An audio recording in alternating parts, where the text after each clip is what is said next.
This is the subject property. It's the left side of a twin. It does have a 1-car attached garage. This is a 3-bed, 2.5 bath property located in a good neighborhood. Again, this is the front. Siding's in good shape. Pretty standard with the brick on the front. The roof appears to be in decent shape as well. I would have someone check the roof. When you get inside on the second floor, this front bedroom, there does look like there's a little bit of ceiling damage right up over the middle here. And you'll see that when we get up there on that floor. But the roof itself should be in good shape. It just, regardless, if it's going to be repaired, it should be checked. I'll give you a little view of the main neighborhood here. This is the street in front. Good desirable location. You're about 5 to 10 minutes away from like 3 major highways, which is great. The driveway could use a topping off, make it real nice, but it is up to speed with the neighborhood. So across the street, the neighbor's driveway is the same. The one off here to the left, same, and a couple doors down. Nobody's really re-blacktopped their driveway, but something to consider if you're looking to get full top of market. Side of the garage here, siding's in again good shape. Not really any damage to it, but it does need a good pressure washing. And then the downspouts come down with the hose shooting out the back here. I did notice down here by the foundation, there's a little dip here. Behind this black pipe, there's actually a root, which I think that root is from this tree over here. Pretty far out, but hasn't caused any kind of damage to the foundation, nor do I think it will, because it's not big enough. It's not a big enough tree. There is central air. Central air is the outside unit. Then I'll show you the inside unit in the attic space. Looks newer and in good shape. This unit out here appears functional. Again, these things should be double checked by a contractor. But as far as the exterior goes, again, pressure wash, siding's in good shape. This is the yard.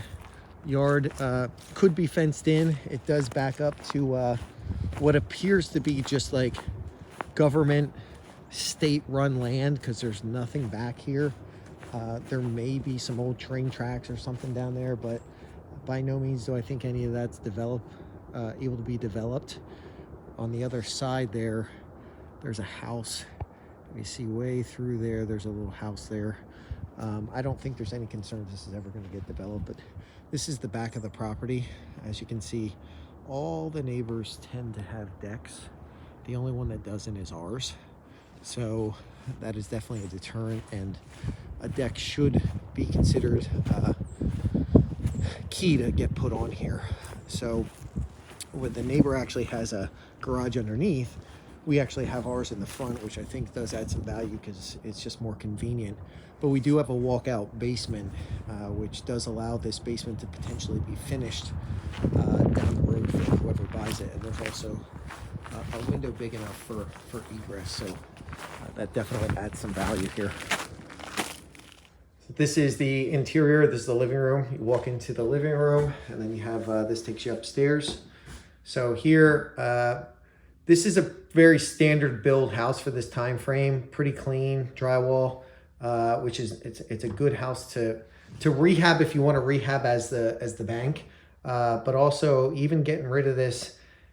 The carpets are obviously pretty worn, but it is financeable the way it sits. So this could just go to somebody who's looking to purchase their first house and do some cosmetics. You know, and in this market, even as is, we're getting top dollar. So if we don't want to let this sit for a couple months while we do the rehab work, you could potentially make decent / top dollar as is, because either an investor or an owner occupant would be interested in purchasing it in this neighborhood because it's a real good neighborhood. But as far as this room goes, if we're doing any kind of rehab work, flooring shot, the carpet all needs to be replaced through the whole first floor. So this floor, and that's the dining area. That's basically where all the carpet is on the first floor. I would tear all that out. I would tear this entryway out, and I would replace this with life-proof flooring. I'd go seamless life-proof flooring all the way through. This should be painted. The windows here are in good shape. I wouldn't touch these windows. All the windows in here are something that I would not consider replacing, but I would replace all this flooring, even in this half bath and this kitchen area. I would replace all that with one seamless life-proof flooring. It's the trend right now, and it sells very well, and it makes sense because it's durable, scratch resistant for pets, waterproof, so you don't have to worry about damage from the wood getting all messed up. So this is the half bath on the first floor. This has a border and wallpaper, because you can see the little crack there. I'd get rid of all that, and I'd end up just replacing the flooring, toilet, vanity, and light fixture and mirror above.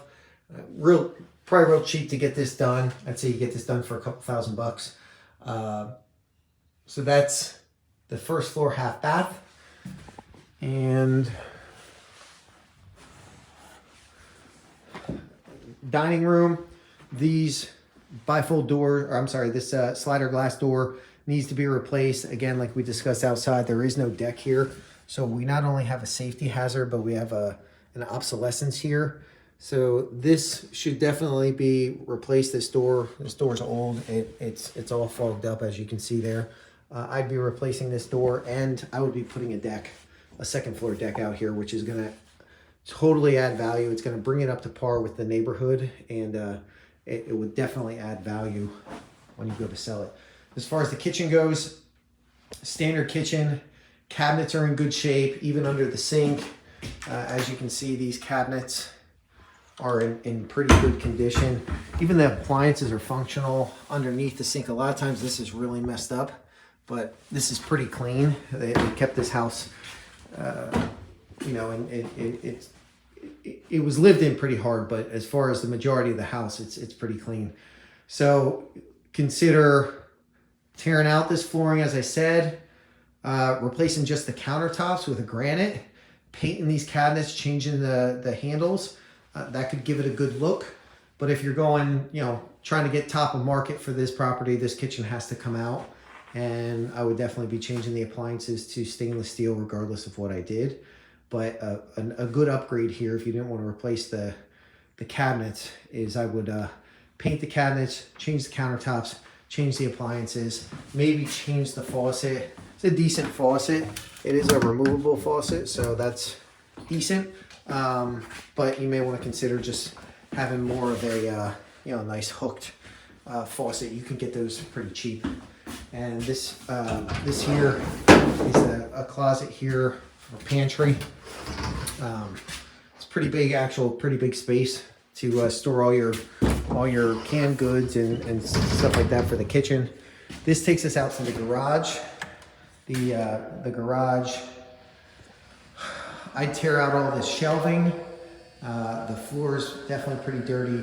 At minimum, I would try to pressure wash and really clean this floor up, but I would probably pressure wash, clean this floor up, and paint it. And I'd paint the garage. Just a lot of people cut corners. They don't do anything with the garage, but if you just sprayed this garage and did the floor, it would just make it look larger and would make it look so much cleaner, and that curb appeal really sells. I have a concern that this is a bit too high here. As you can see, that goes up to the upper part of my shin. It's a big step, so you may want to consider, probably have to put a small step at the bottom there. And the only other issue here is the garage door seems functional, but it is starting to get some wear and tear here at the bottom.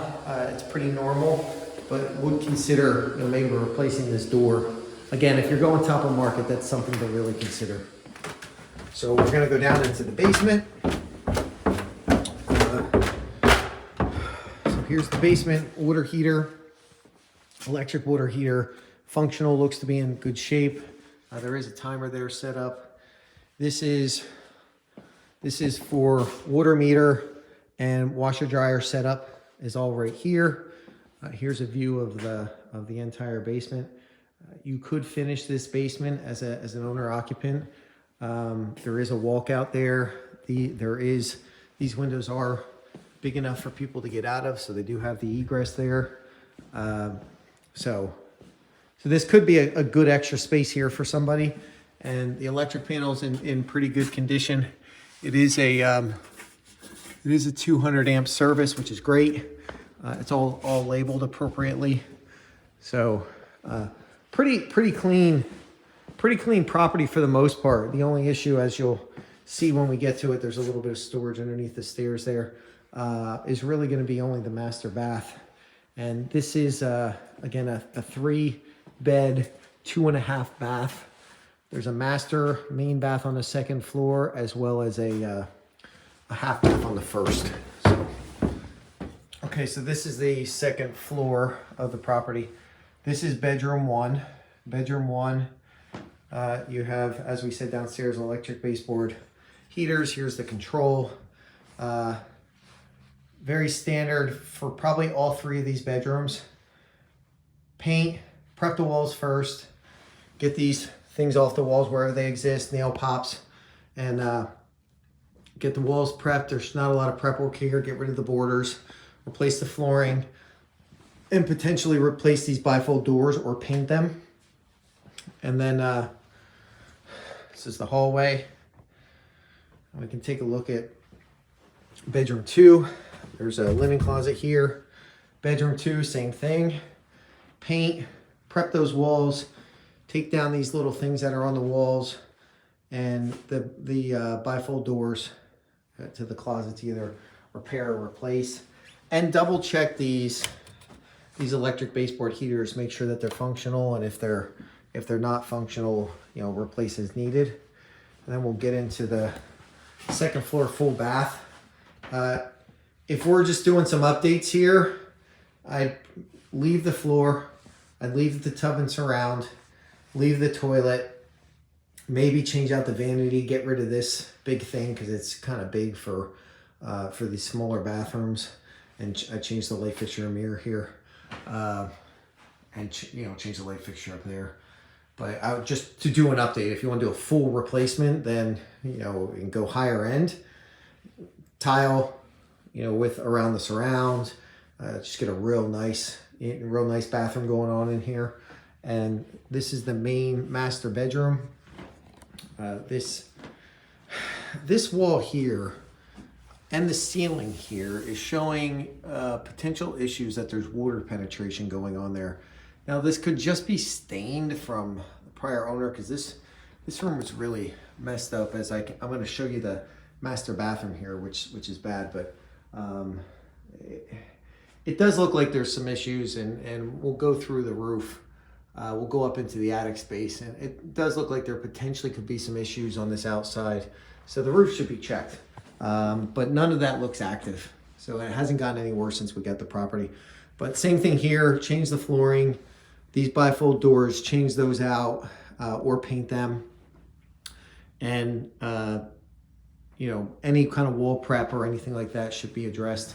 This is the master bath. This is just a disaster. This was mold everywhere. It was a total disaster when we first got it. It's all cleaned out, looks better. But I would be changing out that surround. I would change out the toilet, everything. I would take all this stuff out of here and redo everything. So this master bathroom, if we're going to be doing work here, should totally be redone. And that's it for the second floor as far as the bedrooms. And this is a 2.5 bath, 3-bedroom property. I think I did say 1.5 bath when I first got here. One last thing, I'm up here in the attic area. It does look like it's insulated pretty well. So I can't really see any issues where I can walk.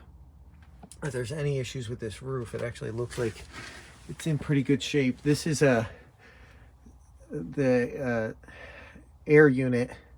It looks to be pretty new, and it actually looks to be in pretty good shape as well.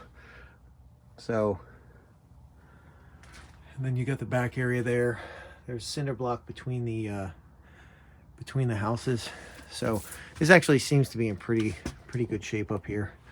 I definitely am concerned what that staining is in the main front bedroom, because it just doesn't look like there's any issues here. I'm gonna step in between here on the wood.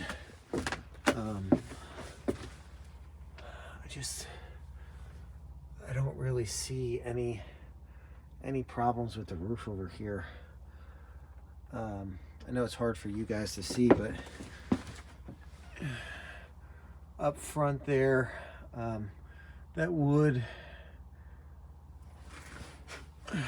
right here, this piece does look like it has some frost on it. It's possible that that's getting wet a little bit. So we might want to get somebody up on the roof, check it out. If you're going to do repairs here, it's definitely in our best interest to get that roof checked. Regardless, we should be checking the roof, but there are indications there's potentially an issue there. So even more so, we should get up there and take a look. So that was 3280 Reeves Drive in Bethlehem, PA. As in total, the house is in pretty good condition. Other than that master bathroom being in rough shape, the house does appear it would go for would qualify for financing. That master bathroom is as bad as it looks. Good cleaning in there. Somebody really goes in there and scrubs that thing down, spends a few $100 just getting that squared away. The house itself as it sits could be financeable. So if, as the seller, you want to go as is and just move it, this neighborhood, the 3 beds, 2.5 baths, condition needs some cosmetics, but nothing somebody who's an owner occupant couldn't handle, as far as getting somebody to redo some carpets, and they could do a lot of the paint stuff themselves. The system seems functional. The kitchen's functional, bathrooms are functional, just that, again, that master bath. And there is the one question with if there's any roof damage there, which needs to be addressed prior to. But assuming those things are fine, this could definitely go as is. This market, even in this condition, it's hard to even put a finger on what it's going to sell for. If you're listing things for what things are selling for comparatively right now, you list it for that price, chances are you're getting 5, 6, 7 offers and it's getting pushed over your list price. The question is how much, and we don't really know that. It's just, this is a market that's very much a seller's market. There's a huge lack of inventory. It's not odd to have a house priced in, say, the 200 price range hit 225, 230 as far as a highest and best. Then we get into an issue of, is it going to appraise, is it not going to appraise? So as far as repairing this house, there's an option of just doing some real basic repairs, getting rid of the carpets, maybe doing a life-proof floor throughout the first floor, seamless life-proof from the kitchen all the way through, painting those cabinets, putting a new countertop in, just doing cosmetics, upgrading some fixtures. That could be done. Carpet on the second floor, or you could go high-end with it. You could tile everything, put real nice flooring, do a brand new kitchen, quartz countertops, all new appliances, redo the garage, new garage door. Then you're potentially getting into top of market. Considering doing this property top of market also has its advantages. Right now is a market that many of us have not seen before in terms of where the prices are. It's such a seller's market that you will probably creep out incrementally, like top dollar. But again, we then get into the question of, is it going to appraise? If there's no other properties in this neighborhood that have been redone that way, will the appraiser we get bring it in at the right number? So there's some concerns there. There's pros and cons to going as is, doing middle of the road repairs, and or even doing top of market. So there's pros and cons to all three, which I'm sure you guys are used to.